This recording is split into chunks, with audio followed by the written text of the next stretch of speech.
Love is in the air. Iba talaga ang feeling kapag nakakasaksi ka ng dalawang taong nagmamahalan na sa wakas nakatagpo ng forever.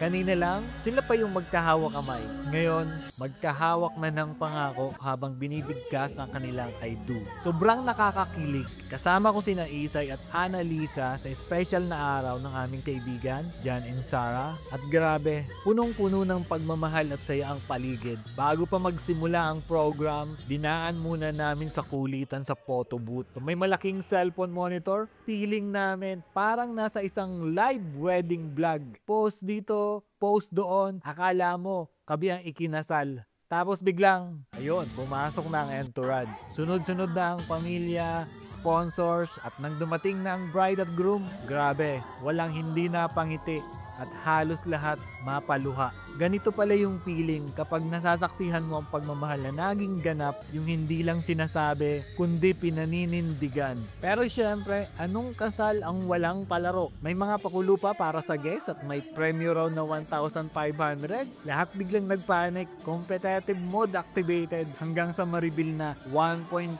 liter na soft drinks pala. Lakas maka-prank. Pagkatapos ng program, dinner na. Pero isa sa pinaka nagustuhan namin, ang bonggang giveaways, perfumes. So bakit kaya pabango? Siguro, para kahit saan kami magpunta, maaalala namin ang halimuyak ng pagmamahal. Grabe, lakas maka-poetic.